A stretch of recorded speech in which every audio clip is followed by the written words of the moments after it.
The Deputy Chair of Auckland's own Finance Committee says it's unacceptable the council blew its wage budget by millions of dollars for the third year in a row and something needs to change.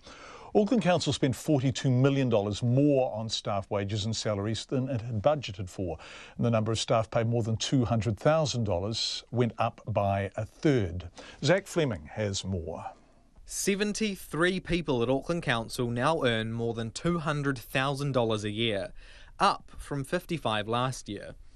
Across the wider Auckland group, so Council plus Auckland Transport, Watercare, etc., that number went from 155 to 194. Overall, the council's wages bill blew way out, $853 million instead of a budgeted $811 million. Joe Holmes from the Auckland Ratepayers Alliance is livid. The salaries bill is now 52% of the budget. Core services are just being cut to the bone. Roads have potholes that aren't getting fixed. Parks aren't mowed. The place is just looking generally uncared for at a time when these top bureaucrats are increasing their own salaries and lining their own pockets. The council refutes this and says it has to compete with the private sector. So I called several recruitment agencies today. None would speak on the record because they were scared of jeopardising their contracts with the council. But they all confirmed council pay is in line with the private sector. Ms Holmes says that's irrelevant though. If we think we've got skilled people administering Auckland Council at the moment, we're very seriously deluding ourselves. Basically, there is a budget that has to be paid for, and council has set a budget.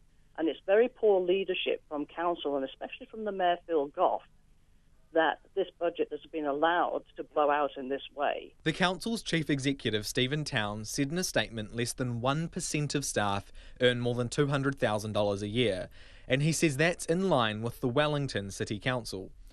He put the $42 million overall wage blowout down to holiday pay errors, redundancies and an increase in staff. Job numbers-wise, across the Auckland Council group, there are now more than 10,000 full-time jobs, 193 up from last year.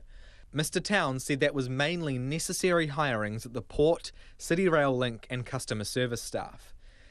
Councillor and Deputy Finance Committee Chairwoman Desley Simpson says a $42 million blowout is unacceptable. $2 million is not okay, but to have $40 million over, in fact, to be blown out on our salary budget for the third year in a row is very concerning.